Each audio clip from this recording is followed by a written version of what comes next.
My name is Mia Taylor, I'm 34 years old, and I never imagined I'd be starring in my own Shakespearean tragedy, except with more passive aggression and fewer eloquent soliloquies. My mother left me a ranch house in Texas, a place meant for peace, sunshine, and possibly the occasional cowboy fantasy. What I got instead was betrayal served with a side of profound psychological warfare. Brilliant. Before we continue, please subscribe to the channel and write in the comments what time it is where you are now. Because nothing says family bonding quite like crowdsourcing your global audience whilst your offspring plots your demise. That particular Friday evening, because of course it was a Friday, when one's emotional defenses are already compromised by the work week, our family dinner took what I can only describe as a sharp left turn into absolute madness. The conversation had drifted towards some grand family trip they were planning. Lovely. Heartwarming even. Until my stepmother, Kimberly, locked her eyes onto mine with the precision of a heat-seeking missile and delivered this absolute gem. Stay home, you useless thing. This trip is for real family. But real family. As opposed to what, exactly? Holographic family. Metaphorical family. The kind of family that exists only in pharmaceutical adverts where everyone's laughing at salads. The table went silent. The sort of silence that makes you acutely aware of your own breathing and the fact that you've accidentally bought front-row tickets to your own humiliation. But here's the thing about being systematically excluded for nearly 2 decades. You develop a rather magnificent talent for theatrical exits. So I didn't flinch. Didn't argue. Didn't dissolve into tears like some Victorian heroine clutching her pearls. Clap. 3 slow, deliberate claps that echoed through that suffocating dining room like gunshots at dawn. Then I stood up, pushed my chair back with just enough force to make a point but not enough to seem unhinged. Important distinction that. And walked out. Just walked out. Left them sitting there with their mouths hanging open like a collection of particularly unattractive fish. They genuinely thought I'd just take it. Like always. How delightfully naive. 2 days later, because the universe has a rather twisted sense of comedic timing, an email appeared on my phone. An email my father never intended for me to see. Which is always how these things go, isn't it? You're never meant to find the smoking gun. It's meant to stay hidden in some metaphorical drawer of family secrets, gathering dust alongside Grandma's medicinal gin recipes and Uncle Gerald's questionable tax returns. But I found it. Oh, I found it all right. Line by line. Their secret plan unfolded before my eyes like some tragic origami swan made of pure betrayal. And with every word my chest tightened, not with sadness. No, we were well past sadness. But with that peculiar cocktail of rage and vindication that makes you feel simultaneously powerful and slightly unhinged. It wasn't just about the ranch house in Texas. It was about erasing me. Airbrushing me out of the family portrait like some kind of emotional Photoshop disaster. I didn't delete the email. Didn't reply. I only smiled. Because they had absolutely no idea what was coming next. And I do so love a good plot twist. Let me take you back to the beginning, before everything went spectacularly pear-shaped. Growing up, life felt straightforward and warm, like a proper childhood is supposed to feel before the universe decides to practice its stand-up routine using your emotional well-being as the punchline. My mother, Heather, was the center of everything. My closest confidant. The person who taught me everything from riding bikes without falling into bushes to handling tough days without dissolving into a puddle of human despair. We spent endless summers at our ranch house in Texas, a property passed down through her family for generations, because apparently my ancestors believed in making sound real estate decisions instead of, say, investing in Beanie Babies or cryptocurrency. The wide open field stretched out under impossibly big skies, with the sound of wind rustling through grass and distant cattle providing a rather pastoral soundtrack to my formative years. Very cinematic. Very. This is what peace feels like before it all goes to hell. My father, Brian, was frequently caught up in his accounting work, which I suppose was his way of dealing with human emotions, by avoiding them entirely and focusing on numbers that behaved predictably. But when he made time to join us, those moments turned special. We'd grill burgers on the porch, watch sunsets from the hilltop, and I'd actually believe we were a proper family instead of a social experiment in dysfunction waiting to happen. Then everything shifted. Naturally. Because happiness in one's teenage years is apparently prohibited by some cosmic law. I turned 15, and Heather got diagnosed with a serious illness. The kind of illness that doesn't care about your plans or your dreams or the fact that you're not remotely prepared to lose the one person who actually understands you. It progressed fast. Horrifyingly fast, like watching a car crash in slow motion whilst being unable to do a single bloody thing about it. In just 7 months, she was gone, leaving a hole that didn't just swallow our world but obliterated it entirely. The ranch house, once overflowing with her laughter and warmth, transformed into an echoing mausoleum of everything we'd lost. Brian and I stumbled through the grief like drunk toddlers, barely talking, each trapped in our own private horror show. I'd hide in my room, flipping through old photographs of Heather and me on horseback at the ranch, holding onto those images as if they could somehow reverse entropy and bring her back. Spoiler alert, they couldn't. Now here's where our story takes a sharp turn from tragic but manageable to absolutely taking the piss. Only 5 months after Heather passed. 5 months, which in grieving terms is approximately 17 seconds. Brian brought home Kimberly. 5 months. I cannot stress this enough. My mother's side of the bed was barely cold. Her toothbrush was probably still in the bathroom. And here comes Kimberly, strutting into our home with the confidence of someone who's absolutely certain they're God's gift to broken families. She was confident, sharp-tongued, with a way of speaking that always seemed to command the room like some sort of discount motivational speaker who'd watched too many TED Talks. "I've been seeing your father," she announced at our first excruciatingly awkward dinner together, as if she were commenting on the weather rather than dropping an emotional nuclear bomb on a grieving teenager. I stared at my plate, pushing food around like a particularly depressed interior designer, the pain still too fresh, too raw, too absolutely overwhelming. But Brian looked a bit brighter, a bit more alive, and I tried to accept it because that's what good daughters do, isn't it? We swallow our own agony and smile while someone else waltzes in and redecorates our lives. Soon after, because why drag out the inevitable, Kimberly moved in with her son Ryan, who was 13 at the time. He was quiet but quick to follow her lead, like a well-trained puppy or perhaps a cult member in training. Hard to tell, really. I made real efforts to make it work. Genuinely, I did. I helped Ryan set up his bike in the garage, showed him how to adjust the seat so he could ride around the neighborhood without looking like a circus act. We even spent an afternoon throwing a football about, and for a brief, shining moment, it felt like we might actually blend into something resembling a functional blended family instead of a social disaster waiting to implode. But Kimberly had different ideas. Very different ideas. The kind of ideas that make you realize you're not actually in a family but rather some kind of elaborate social experiment designed to test the limits of human patience. The exclusion started small but built up like sediment in a riverbed, gradually but inexorably. She'd plan shopping trips to the mall with Ryan and conveniently leave me out, claiming it was just a quick errand, because apparently quick errands now require multiple hours and strategic planning. Family game nights mysteriously happened on evenings when I had my part-time shift at the local bookshop, which was either remarkable coincidence or calculated psychological warfare. I'm leaning towards the latter. When I'd ask why I wasn't included, she'd smile. That particular smile that doesn't reach the eyes and makes you want to check if you're somehow hallucinating the entire interaction, and say, "We didn't want to bother you with your schedule." How thoughtful. How considerate. How utterly, transparently bollocks. It got progressively worse, naturally, because why plateau at mildly hostile when you can really commit to full psychological siege? Kimberly would whisper with Brian in the kitchen, and when I walked in, they'd switch topics with all the subtlety of amateur spies caught mid-conspiracy.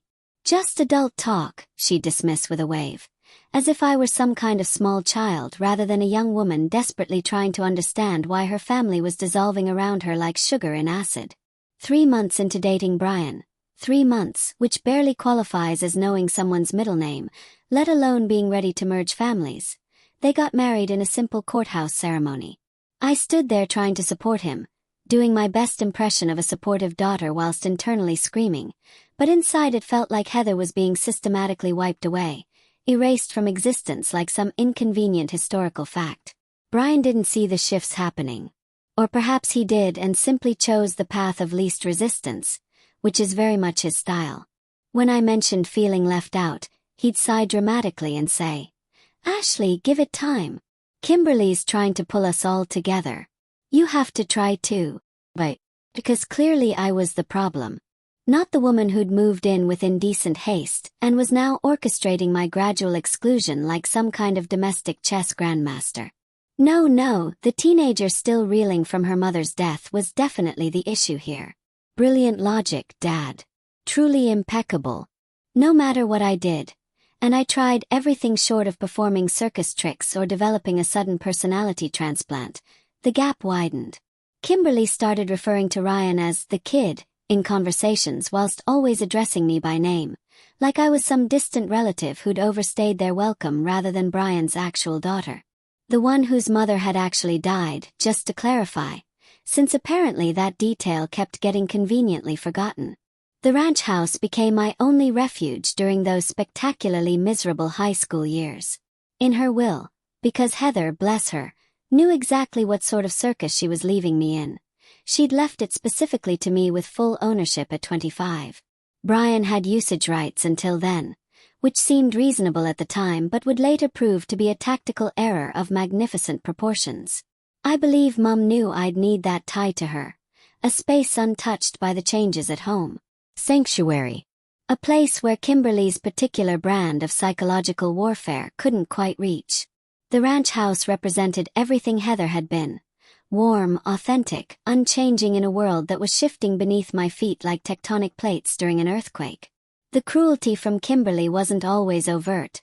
That would have been too straightforward, too honest. No, she specialized in the subtle arts of destruction. Death by 1,000 cuts, as they say, except these were emotional cuts and there were approximately 1 million of them. One day, I noticed her wearing a silver bracelet that had been Heather's. A simple chain with a small charm that Mum wore every single day. The kind of piece that carries memories in its weight.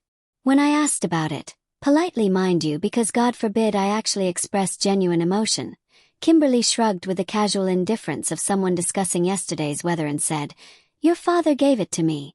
It's just jewelry. Just jewelry. Just jewelry." As if it wasn't one of the few pieces Heather had from her own mother. As if it didn't represent generations of women in my family. As if I didn't want to reach across that space and reclaim it with the fury of 1,000 suns. But I didn't. Because that's not what we do, is it? We swallow it down, we nod, we walk away. And we add it to the growing list of grievances that will eventually consume us entirely. Another time, she redecorated my bedroom without asking. Just redecorated it. Transformed it into a guest space with new curtains, removing my old posters, effectively erasing my presence from what was supposed to be my own bloody room. It needed updating, she claimed, as if my things were outdated relics from some ancient civilization rather than the belongings of a teenager still living in that house. Those acts chipped away at me like a sculptor working in reverse, removing pieces until nothing recognizable remained. I'd retreat to the ranch house on weekends, driving out to Texas to sit on the porch and remember Heather's stories about the land. The stories about resilience and family and staying true to yourself. All the things that were currently being systematically destroyed back home. Brian seemed blind to it all, which was either genuine obliviousness or willful ignorance. Hard to say which is worse, really. He kept urging me to meet Kimberly halfway, which is fascinating advice when the other person has already claimed your entire side of the field and is now planting their flag in your emotional territory whilst singing victory songs. Halfway felt like surrendering everything.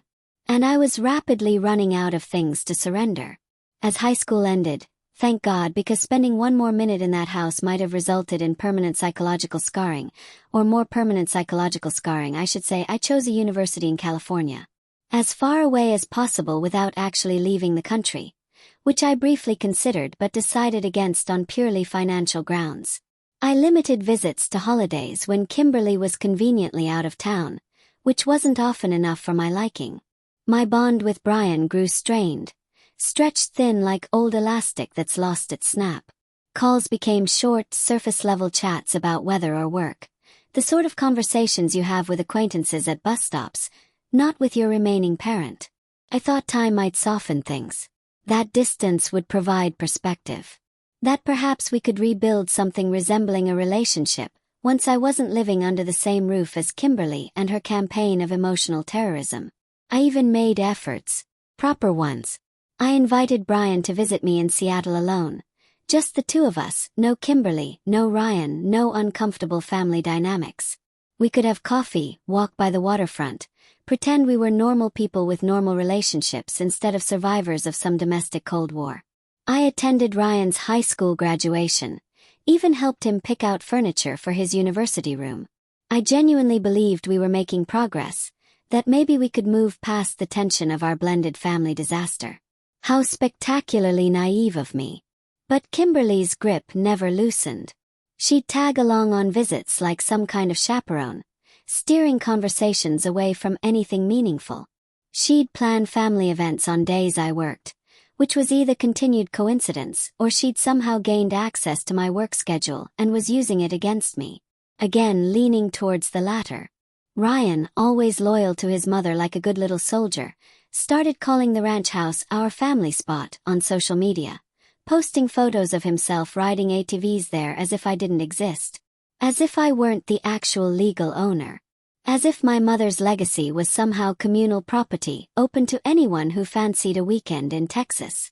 That truly ground my gears, if I'm being honest. Then came that Sunday. That bloody Sunday. After the dinner disaster, I saw my father's email about their secret plan to use the ranch house. And something inside me, that last remaining thread of patience perhaps, or possibly my sanity, simply snapped. It wasn't just about being left out of a trip anymore. It was about them claiming what was mine. Rewriting my history with Mum.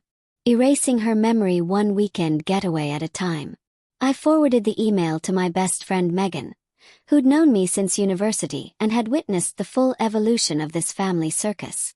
"This is beyond low," she texted back immediately. "You need to dig deeper. What else are they hiding?" Her words lit something in me. Call it determination, call it rage. Call it that peculiar clarity that comes when you finally realize you're entirely done playing nice. I rang my lawyer, Lisa Reynolds, who'd helped me with contracts for my design business and seemed like exactly the sort of person you'd want in your corner during an emotional apocalypse. "Ashley, I'll pull the deed and check everything," Lisa said, her voice crisp and professional. "Send me that email by Monday, because Lisa is efficient in the way that makes you wonder if she sleeps or runs on pure professional excellence and spite. She had news.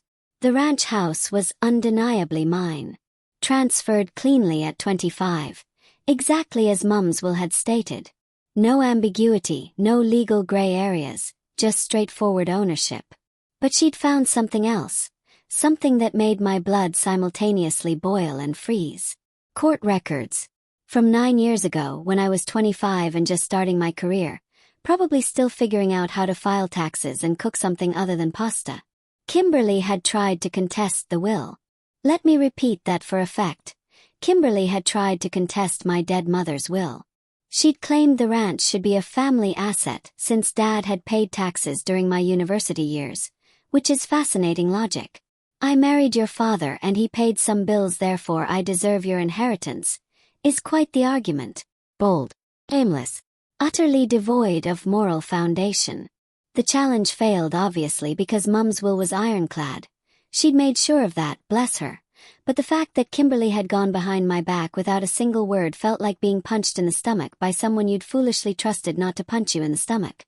Lisa kept digging because apparently this rabbit hole went deeper than anyone had anticipated. She rang Tuesday morning, her voice tight with barely contained fury on my behalf. "There's more," she said. "I found correspondence between Kimberly and a real estate broker. She's been inquiring about selling the ranch house. Recently." I sat at my desk, staring at my laptop, trying to process this information like a computer that's just been asked to divide by zero. Selling my ranch house. The place where Mum taught me to braid wildflowers, where we'd sit under the stars and she'd tell me stories about her own childhood. The one tangible piece of her I had left. I asked Lisa to send me everything, consequences be damned. That afternoon, a file landed in my inbox like a bomb being delivered via email.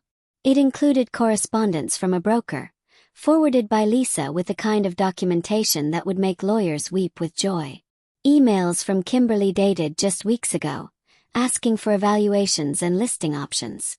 She'd claimed to be the primary caretaker of the property, which was hilarious considering the place was probably held together by hope and nostalgia at this point, and had even attached a forged document with what looked remarkably like my signature, transferring partial ownership to her. My hands shook as I read it. Not with fear or sadness, but with that peculiar rage that makes you feel both powerful and slightly dangerous. This wasn't just exclusion anymore. This wasn't subtle psychological warfare or passive-aggressive family dynamics. This was fraud. Actual, prosecutable, going to prison if convicted fraud. Megan came over that evening, bringing wine and solidarity, which is really all you can ask from a best friend during an emotional crisis. We went through the emails together, spreading them across my coffee table like we were preparing for some kind of legal battle, which, as it turned out, we were. She's desperate, Megan pointed out, her finger tracing the dates. Look at the timeline. She's been pushing this since last month. Something's changed. We cross-referenced everything online because nothing says modern detective work quite like mild stalking via public records whilst drinking Pinot Grigio. Megan found something that made the entire situation click into focus with horrible clarity. Kimberly had racked up £60,000 in credit card debt under Dad's business name. £60,000. Suddenly, the rush to sell made perfect sense. Kimberly needed cash, desperately, and my ranch house was her golden ticket out of financial ruin. She'd been playing a long game, laying groundwork for years, contesting the will, establishing this family property narrative on social media, positioning herself as caretaker, all building towards this moment when she could somehow legitimize stealing my inheritance. She's been planning this for ages, Megan said, her voice a mixture of awe and disgust. You can't let her get away with it. I nodded, my mind already 3 steps ahead, calculating moves like I was playing chess against someone who'd been cheating the entire time but had just shown me exactly where they'd hidden the extra pieces. The ranch wasn't just land. It was Mum's legacy, my anchor, the one thing connecting me to a time before everything became complicated and painful. Kimberly wasn't just trying to use it for a holiday. She was attempting to steal it entirely, and she'd been meticulous about it. Almost admirable, really, if it weren't utterly reprehensible. I told Lisa to prepare a legal strategy, something that would stop Kimberly cold and make her regret every decision that had led her to this moment. We can file for a cease and desist and start building a fraud case, Lisa said, and I could hear the smile in her voice. Lawyers do love a good fraud case. But you'll need more evidence to make it stick properly. That's when I reached out to Steve Parker, a private security consultant I'd worked with on a client project. He specialized in the sort of investigations that sound dramatic when you say them aloud but are apparently quite routine in his line of work. I need you to look into Kimberly's financial movements, I told him, keeping my voice steady despite the adrenaline coursing through my system. Anything tied to the ranch or my father's business. Every transaction, every meeting, every suspicious transfer. Consider it done, Steve said, and I could practically hear him cracking his knuckles in anticipation. If there's dirt to find, I'll find it. And if her son's involved, that'll show up too. By Wednesday, Steve had initial findings that made me want to simultaneously laugh and scream. Kimberly's been moving money around, he reported. Small transfers from your father's company account to an offshore one. It's subtle, but it's there. Amateur hour, really, but effective if you're not looking for it. He promised to dig deeper, and I spent the rest of the evening driving to the ranch house, needing to see it for myself. The journey felt longer than usual, every mile weighted with significance and mounting fury. When I arrived, what I found was somehow worse than I'd imagined. The fields were overgrown with weeds, the wildflower patches Mum had so carefully cultivated completely choked out. The barn's red paint was peeling like sunburned skin, and the porch creaked ominously under my steps. Kimberly's caretaking was apparently about as real as her claim to ownership. Inside, the house felt like a stranger's home, like I'd walked into some parallel universe where everything was slightly wrong. Mum's old quilted throws, the ones she'd made herself spending hours at her sewing machine whilst telling me stories, were gone, replaced with cheap modern decor that looked like it had been bulk ordered from some soulless catalog. The dining room where Mum and I used to play cards now sported a tacky chandelier that Kimberly must have chosen, probably thinking it made the place look sophisticated when really it just screamed, "I have no taste but compensate with expense." Every change felt like a deliberate erasure of Mum's presence, and it fueled my resolve like petrol on flames. This wasn't just about property rights or legal ownership anymore. This was about protecting everything Heather had been, everything she'd left me, everything Kimberly was trying to destroy in her quest for financial salvation. I wasn't just going to protect the ranch. I was going to ensure Kimberly faced consequences that would make her regret every single decision that had led her to this spectacularly stupid moment. As I stood on that porch, staring at the Texas horizon and feeling more connected to Mum than I had in years, my phone buzzed with another email from Lisa. Attached was a scanned document that made my blood run cold and hot simultaneously. A forged transfer deed with my name on it, dated just days ago. Kimberly had tried to file it with the county. Had actually attempted to officially transfer ownership of my property using a forged signature, which is the sort of thing that gets you arrested and not in a slap on the wrist kind of way. She'd made a fatal mistake, and I was absolutely ready to use it against her in every possible way the law would allow. Standing on the ranch house porch that Wednesday night, staring at the forged transfer deed glowing on my phone screen like evidence of pure stupidity, I felt something shift inside me. Not just anger. I'd been angry for years. This was clarity. Cold, calculating, absolutely certain clarity. Kimberly wasn't just trying to use my property for a holiday. She was attempting to steal it outright using forged documents, which is genuinely impressive in its audacity whilst simultaneously being categorically insane. That forged signature, mimicking my own handwriting with what I can only assume was several practice attempts and possibly a YouTube tutorial, wasn't a mistake. It was calculated, premeditated, the kind of thing that makes prosecutors salivate and defense lawyers reach for the strongest gin they can find. I rang Megan immediately, my voice steady despite the absolute chaos of emotions ricocheting inside my chest like rubber bullets in a metal room. "She's forging documents now," I said, forwarding Lisa's email whilst simultaneously pacing the porch like some kind of caged animal. "This isn't just about being excluded anymore. She's properly crossed the line. We're talking actual criminal activity here." Megan was at my flat within the hour. Bless her, she understands that emergencies require immediate physical presence and possibly wine. She brought coffee this time though because apparently we needed to stay sharp. "We need to trap her," she said, her eyes scanning the forged deed with the intensity of someone reading an exceptionally riveting thriller. "This is fraud, Ashley. Proper fraud. You can't just block them from the ranch. You have to make absolutely certain she pays for this." I nodded, already dialing Lisa Reynolds because when you're building a fraud case, you want your lawyer on speed dial. "What's our next step?" I asked, trying to sound professional whilst internally screaming with vindication. Lisa didn't hesitate, which is one of many reasons I adore her. "We file a cease and desist to stop any further filings with the county," she said briskly. "But to build a proper fraud case, the kind that results in actual consequences, we need more than this deed. We need to prove intent and establish a pattern of behavior. Keep Steve digging, and whatever you do, don't let Kimberly know you're on to her yet." The element of surprise, you see, is rather crucial when you're preparing to destroy someone's entire life in retaliation for them attempting to destroy yours. Fair's fair after all.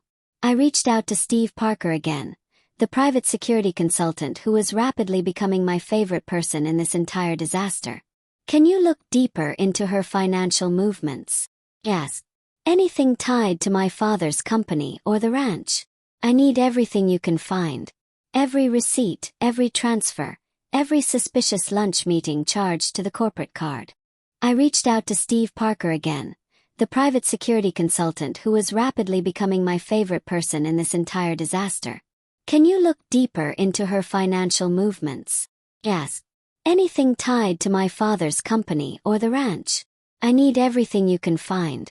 Every receipt, every transfer, every suspicious lunch meeting charged to the corporate card. Steve agreed with the enthusiasm of someone who genuinely enjoys uncovering other people's secrets, promising to check bank records, public filings, and even Kimberly's personal accounts for red flags. If she's moving money, there'll be a trail, he said confidently. They always leave trails. Amateurs think they're clever, but they're usually about as subtle as a brick through a window. And if her son Ryan's involved, that'll show up too. By Thursday morning, Lisa rang with an update that made my stomach perform gymnastics. I checked the county records, she said, and I could hear papers rustling in the background. Kimberly tried to file that forged deed last week, but it was flagged for verification because your name's on the original title as sole owner. She's been ringing the office daily, pushing them to process it. Getting quite aggressive, apparently. The image of Kimberly harassing some poor county clerk whilst trying to steal my property would have been funny if it weren't so absolutely infuriating. Lisa had already drafted the cease and desist letter and sent it to the county, effectively halting any transfer attempts. I'm also preparing a fraud complaint, she added. If Steve finds more evidence, which I suspect he will, given what we already have, we can file it with the district attorney by next week. This is serious, Ashley. Felony serious. Megan spent Thursday afternoon helping me compile evidence with a dedication of someone preparing for trial, which, as it turned out, we essentially were. We printed every email, saved screenshots of Kimberly's social media posts calling the ranch our family retreat, the gall, and organized the forged deed alongside the legitimate one from Mum's will. Megan found an old post from Ryan bragging about our Texas getaway, with a photo of him posing in the barn as if he owned it, which added another layer to the offensive narrative they'd been building. This isn't just Kimberly, Megan said, her voice sharp with anger on my behalf. Ryan's in on the narrative. He's complicit. Acting like the ranch is theirs, building this public story that supports the fraud. That realization stung more than I'd expected. Ryan wasn't just a kid anymore. He was 32, fully capable of understanding right from wrong, and apparently fully committed to supporting his mother's campaign of property theft. Lovely. Just brilliant. I decided to drive to the ranch house that evening, a 4-hour journey from Seattle that I'd make 1,000 times over to protect what was mine. On the way, I rang a security company in Texas I'd found online, arranging for installation of a state-of-the-art system. Cameras, smart locks, real-time alerts directly to my phone. Can you install it tomorrow? I asked the technician, my foot pressing the accelerator perhaps harder than strictly necessary. Tomorrow's short notice, he hedged. Money's no issue, I said, which is a magical phrase that makes many things possible. He agreed to meet me Friday morning at the property, which was perfect timing considering my delightful family was planning to arrive Saturday for their stolen holiday on my stolen property using their stolen sense of entitlement. Steve texted as I drove, saying he'd have a full report by Friday evening. Found something on Ryan too, he added. Minor theft charge from university. Never disclosed. Might be relevant. Oh, this just kept getting better. Ryan had a criminal record for theft and was now helping his mother commit property fraud. The irony was so thick you could cut it with a knife and serve it at dinner. When I pulled into the ranch house late Thursday night, the sight genuinely hurt in that deep, visceral way that makes you understand why people write tragic poetry. The fields, once vibrant with Mum's carefully cultivated wildflower patches, were completely choked with weeds. The barn's red paint was flaking off in chunks, and the porch creaked ominously under my steps like it was auditioning for a horror film. Inside felt worse. The house felt like a stranger's, like I'd walked into someone else's life by mistake. Mum's old quilted throws, the ones that smelled like lavender and carried memories in their stitches, were gone, replaced with cheap modern decor that probably came from whatever shop sells soulless home accessories in bulk. The dining room where Mum and I used to play cards and laugh until we cried now had that tacky chandelier Kimberly must have chosen during one of her caretaking visits. Every change felt like a deliberate assassination of Mum's presence, and it strengthened my resolve until I felt invincible. Friday morning, the security team arrived promptly, which I appreciated because punctuality feels like a dying art. They installed cameras at the gate, barn, and house entrances, plus a smart lock system I could control remotely from anywhere in the world, which felt decidedly powerful. The lead technician, a competent fellow named Mark, walked me through the app with patience. "If anyone tries to get in, you'll get an immediate alert," he explained. "And the cameras record everything in high definition. You could count the freckles on someone's face from these." Perfect. Absolutely perfect. I thanked him, feeling that strange calm that comes before a storm, when you've done all your preparation and now must simply wait for events to unfold. This wasn't just about keeping them out. It was about gathering evidence, building a case, creating an ironclad legal trap that would snap shut with beautiful finality. As the sun set Friday evening, I walked through the house, checking every room like a general inspecting territory before battle. In the attic, I found a dusty box of Mum's things that Kimberly had apparently missed in her systematic erasure campaign. Her recipe book with notes in the margins, a few photographs, a scarf she used to wear that still somehow carried the faintest hint of her perfume. I held the scarf, feeling her closer than I had in years, and whispered into the empty attic. "I'm protecting this for you, Mum. I promise."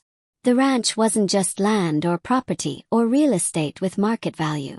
It was her love made tangible, her legacy, the physical embodiment of everything she'd been. Kimberly's schemes weren't just about money, they were about taking that from me. Erasing the last connection I had to the one person who'd actually loved me unconditionally. Not on my watch. That evening, Steve rang with an update that made my heart race in that peculiar way that combines vindication with absolute fury. "I've got something big," he said, his voice carrying that tone of someone who knows they're about to deliver exceptionally good news. "Kimberly's been siphoning money from your father's company account. Small amounts over time, about £5,000 total, funneled to a personal account she opened last year. I traced it to a bank in Dallas. £5,000. Embezzlement. Fraud. Theft from my own father whilst simultaneously attempting to steal from me. The woman was consistent, I'd give her that. And there's more," Steve continued, clearly enjoying himself. "She's been meeting with that real estate broker in person, not just emailing. Multiple meetings at a rather nice hotel in downtown Dallas. Lunch meetings. Dinner meetings. Meetings that lasted several hours if you catch my meaning." Oh, I caught his meaning all right. An affair. Kimberly was having an affair with the broker whilst plotting to sell my property. The hits just kept coming, didn't they? "Send me everything," I told Steve, my mind already calculating how this information would play in court. "Keep looking into Ryan as well. I want to know exactly how deep his involvement goes."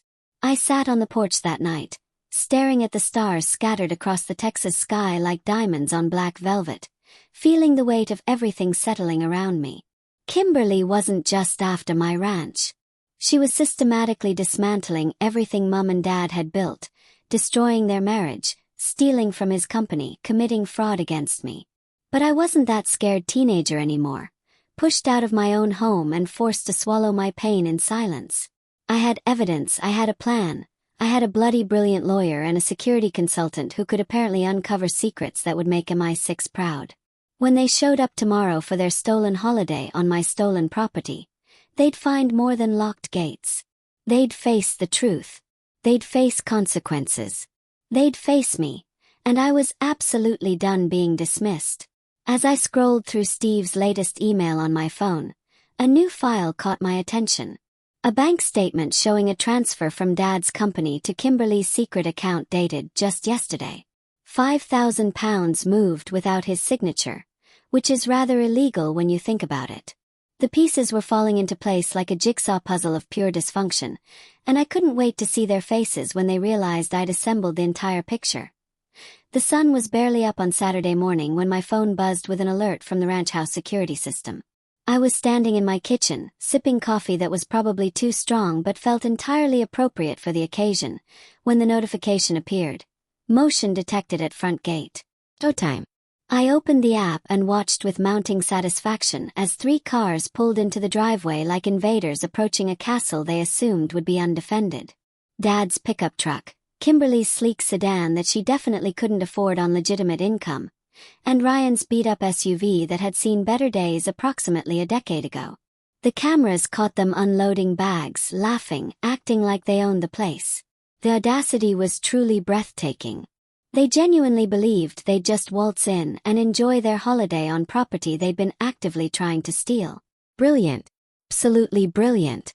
Steve's call came through moments later. "Your family just arrived," he said. His voice calm but carrying that undercurrent of anticipation. "What do you want me to do?" "No strangers allowed," I replied, keeping my tone even despite the adrenaline now coursing through my system like electricity. "Don't open the gate. I'll handle this personally." I stepped to the upstairs window, positioning myself where I could look down at them with what I can only describe as theatrical superiority. Dad approached the gate with a key in hand. His old key, the one that no longer worked because I'd had the locks changed yesterday. Obviously. He tried it, frowned, tried again with increasing frustration. The smart lock didn't budge. Bless its electronic heart. Kimberly marched over, her face tight with that particular irritation of someone who's accustomed to getting their way and is now facing unexpected resistance. "Why isn't it working?" she snapped, rattling the gate like some kind of trapped animal. Quite fitting, really. Ryan stood behind them, arms crossed, looking annoyed but saying nothing. Always the silent supporter, our Ryan. Never met a maternal instruction he wouldn't follow. I took a deep breath, savoring this moment because I'd been waiting years for it, and opened the window. My heart was pounding but my resolve was absolutely solid. "This is my ranch house," I called down, loud enough for the cameras to pick up every word. "Left to me by my mother. You're not welcome here." The effect was rather spectacular. Kimberly's head snapped up so fast I worried for her neck. Her eyes narrowed when she spotted me, her expression transforming from irritation to pure fury in approximately 2 seconds. "Ashley, open this gate right now," she shouted, her voice carrying that commanding tone that had worked on me for years but held precisely zero power now. "This is ridiculous. Stop this childish behavior immediately." "Childish? But because protecting your inheritance from theft is childish, but committing fraud and embezzlement is apparently mature adult behavior." The logic was truly impeccable.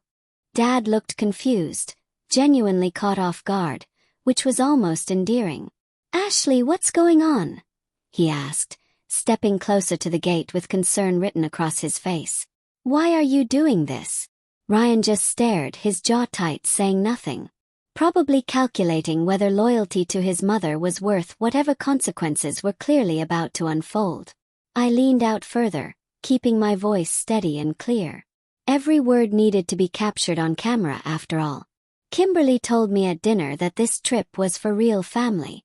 If I'm not family, then you're strangers. And strangers don't get into my home. Simple. Logical. Using her own words against her.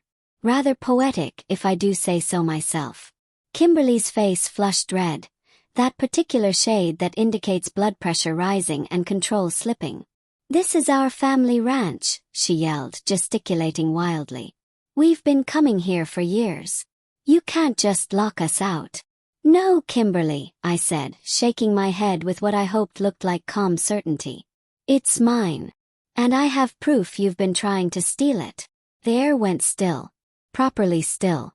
The kind of silence that precedes catastrophic revelations. Dad's eyes widened. Ryan shifted uncomfortably. Kimberly's mouth opened, then closed like a fish gasping for oxygen. I held up my phone, showing the screen even though they couldn't see it clearly from their position. The gesture was dramatic, which felt appropriate. "I have emails, forged documents and bank records," I said, letting each word land like a hammer. "Kimberly, you tried to contest Mom's will 9 years ago, claiming the ranch was a family asset. You lost. Then you forged a transfer deed with my signature, attempting to file it with the county last week. That's fraud. Felony fraud. Kimberly's composure was cracking like cheap plaster. That's nonsense, she sputtered, but her voice lacked conviction. You're making this up. You're being dramatic and vindictive. But Dad had turned to her, his face transforming from confusion to something harder, sharper. Kimberly, what is she talking about? He asked, his voice low and dangerous in that way that indicated genuine anger rather than mere irritation. I wasn't stopping now. I'd rehearsed this moment mentally approximately 700 times. There's more, I continued, my voice steady. Steve, my security consultant, found records of you siphoning £5,000 from Dad's company account to a personal account in Dallas. I have the bank statements. Transfers made without his signature or knowledge. Kimberly's face went pale. Properly pale. The color of someone realizing their carefully constructed lies are collapsing around them like a house of cards in a windstorm. And that's still not all, I said, because why stop when you're on a roll? Steve also found records of you meeting a real estate broker. Not just for property evaluation but for personal meetings. Multiple meetings at a hotel in Dallas. Care to explain those whilst we're airing everything out? The implication hung in the air like smoke. Dad's expression transformed from shock to betrayal, his jaw clenching visibly. Ryan's eyes darted to his mother, his silence becoming deafening. He knew. Course he knew. Ryan, you're not innocent in this either, I said, turning my attention to him. Might as well complete the exposure. Steve found your university theft charge. Never disclosed, but it's public record. You've been helping your mum push this family ranch narrative on social media, acting like you own it, building a false story to support her fraud. That ends now. Ryan's fists clenched at his sides, but he remained silent. Whether from shame or strategy, I couldn't tell and didn't particularly care. Dad looked between us, his expression cycling through shock, betrayal, confusion, and something that might have been heartbreak. Ashley, is all this true? He asked, his voice shaking slightly. Every single word, I confirmed. I've recorded this entire conversation. My lawyer Lisa has everything. Emails, deeds, bank records, hotel receipts. You're looking at fraud charges, Kimberly. Potentially embezzlement as well. And Ryan, that theft record could haunt you significantly if this goes to court, which it absolutely will if necessary. Kimberly's eyes blazed with fury, but her voice dropped to a venomous hiss that the cameras caught beautifully. You think you can scare me? Open this gate, or I'll make sure you regret it. She turned to Dad, playing her final card with desperation. Brian, tell your daughter to stop this nonsense. We're your family. Choose us, or you're choosing her. An ultimatum. How perfectly, Kimberly. Dad hesitated, his shoulders slumping under the weight of impossible choices. I held my breath, hoping, perhaps foolishly, that for once, just this once, he'd stand by me. But he looked at Kimberly, then back at me, and said the words I'd known he'd say. Ashley, let's talk this out. Open the gate. We can discuss this like adults. My heart sank, but I wasn't surprised. Not really. He'd been choosing her for nearly 20 years. Why would today be different? No, Dad, I said, my voice firm despite the disappointment. You've chosen her every time for years.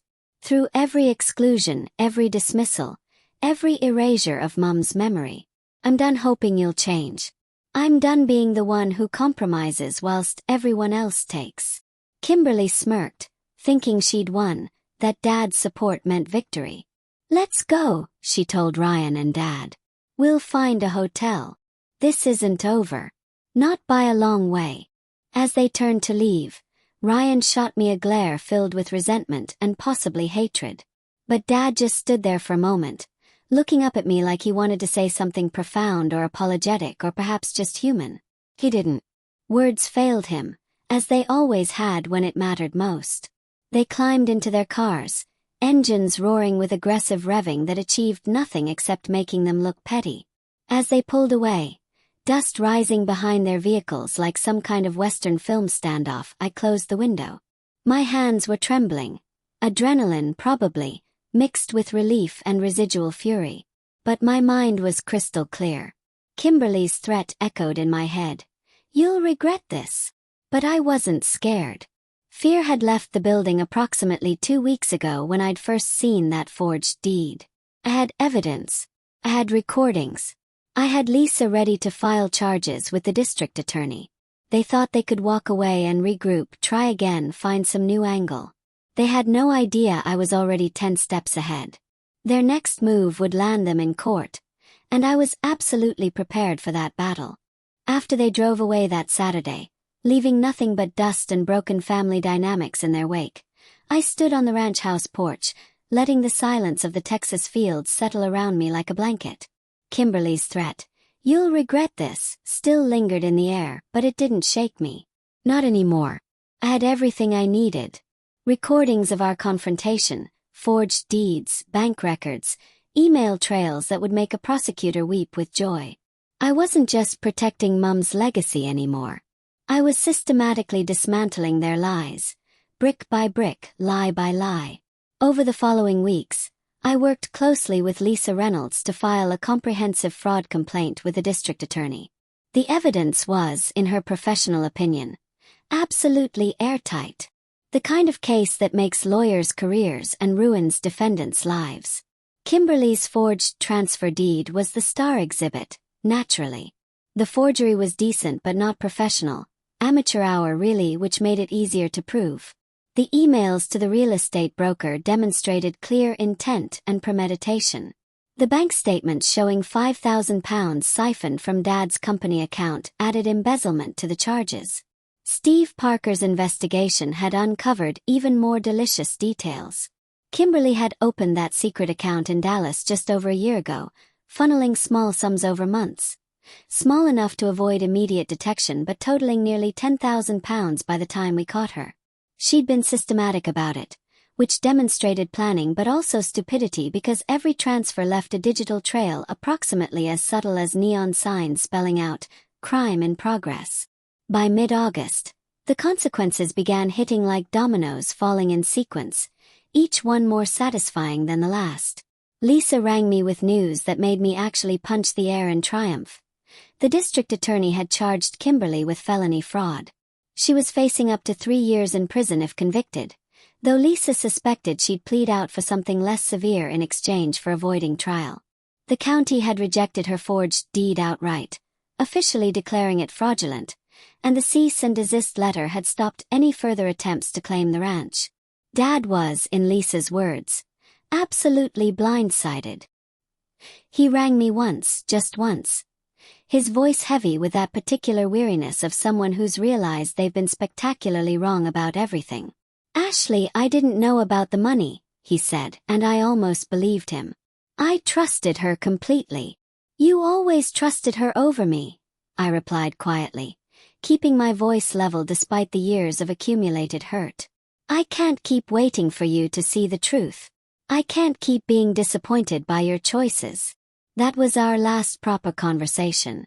I haven't heard from him since, which hurts in that dull, persistent way that you eventually grow accustomed to. Some relationships can't be salvaged, no matter how much you might wish otherwise. Kimberly's schemes unraveled further with the inevitability of a badly knitted jumper catching on a nail. Steve uncovered text messages between her and the real estate broker, the hotel meeting companion, that confirmed an affair. Not just a brief fling but a proper relationship that had started during their initial meetings about selling my ranch. When Dad found out about the affair, it shattered what remained of their marriage. By September he'd filed for divorce, which felt rather like closing the barn door after all the horses had bolted, died, and been reincarnated as something else entirely. Texas law split their assets down the middle, which would have been fine except Kimberly's fraud charges had thoroughly tanked her credibility. Dad walked away with significantly less than he'd hoped. His company accounts drained by her transfers. His reputation damaged by association. I might have felt sorry for him if he hadn't spent nearly 20 years choosing her over me at every opportunity. Sympathy has its limits, it turns out. Ryan didn't escape consequences either, which brought me a satisfaction I'm not entirely proud of but won't apologize for. His university theft charge, buried years ago in the optimistic belief that it wouldn't matter, resurfaced when Lisa included it in the fraud case as evidence of a family pattern of dishonest behavior. He lost his entry-level tech job in Austin when his employer conducted a routine background check and discovered not only the theft charge but also his connection to his mother's ongoing fraud case. Turns out companies prefer employees whose families aren't actively committing felonies. Revolutionary concept that Ryan tried fighting back naturally, because the apple doesn't fall far from the dysfunctional tree. He posted extensively on social media about unfair family drama, painting himself as the victim and me as some kind of villain who destroyed his life out of spite. The narrative was creative, I'll give him that. Completely divorced from reality, but creative. I ignored it entirely. The truth was documented in legal filings, bank records, and forged deeds. No amount of social media histrionics could change facts, and I had precisely zero interest in engaging with his victim narrative. I did, however, file for a restraining order against Kimberly after she sent me a string of increasingly threatening text messages.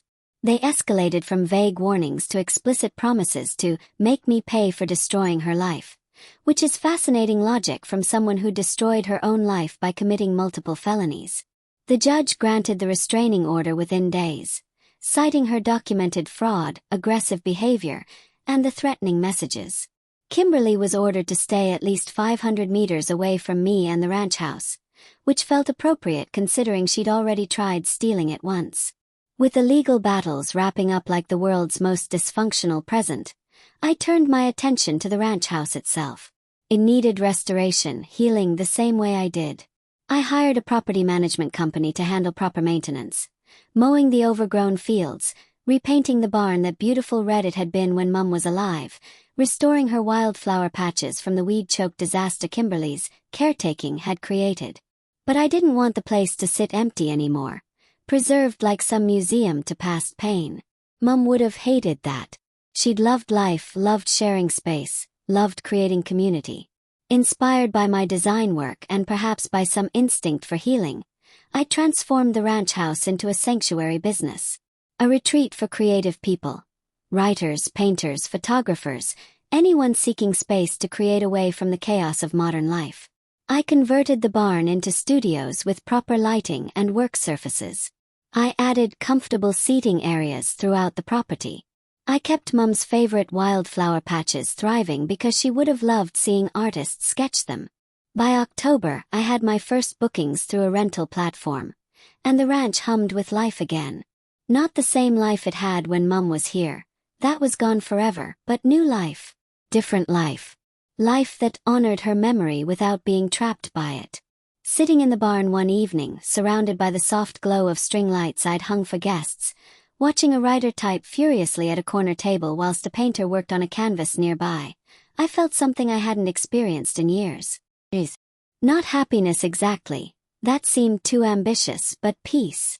The ranch was mine, legally and spiritually. A living tribute to Mum's love rather than a battleground over property rights. I'd lost Dad and Ryan to Kimberly's lies and their own choices. That hurt. It would probably always hurt in that background way that never quite heals completely. But I'd gained something more valuable. Control over my own story, my own life, my own legacy. I learned that family isn't about blood or legal obligations or who shows up at awkward holiday dinners. Family is about respect and trust and mutual support. Sometimes cutting ties is the only way to protect what matters most. Sometimes the people who are supposed to love you simply can't or won't, and you have to accept that and move forward anyway. I'd spent years, decades really, trying to fit into a family that systematically pushed me out. Trying to earn acceptance from people who'd decided I wasn't worth accepting. Compromising and accommodating and hoping that eventually, if I just tried hard enough, things would change. No more. If I could go back and give my younger self advice, I'd say, check the deeds sooner. Question the silences. Trust your instincts when someone starts erasing your mother's memory from your own home. Don't let sentiment blind you to reality. Verify everything, especially when it comes to family and property, because people will steal from you whilst smiling and calling it love. I hope my story resonates with you. If you've ever had to fight for what's yours, or cut ties to protect your peace, or stand up against people who claim to be family whilst actively harming you, know that you're not alone. Know that you're not wrong. Know that protecting yourself isn't selfish. It's survival. Setting boundaries isn't cruel. It's necessary. Guard your legacy. Check your documents. Don't let anyone rewrite your story or gaslight you into believing their version of reality.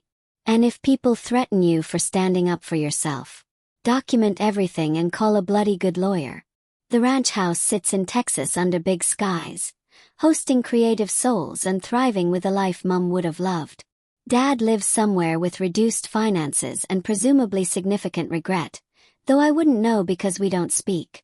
Kimberly is awaiting trial, her affair exposed, her marriage destroyed, her fraud documented in excruciating legal detail.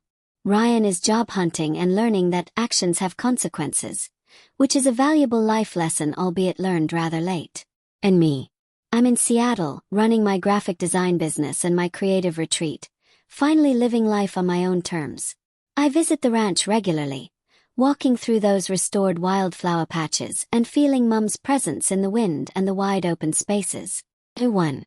Not because I'm vindictive or cruel or any of the things Ryan's social media posts claimed. I won because I refused to be erased. I refused to let someone steal what my mother left me. I refused to accept that family means tolerating abuse and theft and systematic exclusion. Sometimes winning looks like standing alone on your own property, having lost relationships you once hoped to save. Sometimes winning hurts. Sometimes winning means accepting that some battles cost you things you'll mourn even as you celebrate victory. But I'm standing. I'm whole. I'm protected. And the ranch house, that beautiful piece of Texas land that holds generations of my family's history, remains exactly where it belongs, with me. Thank you for listening to my story. If this resonated with you, if you've faced similar battles or are currently fighting for your own peace, please share your experiences. You're not alone. You're not wrong. And you're absolutely worth fighting for. Now if you'll excuse me, I have a ranch to run, wildflowers to tend, and a life to live that's finally gloriously mine. The end. Or perhaps more accurately, the beginning.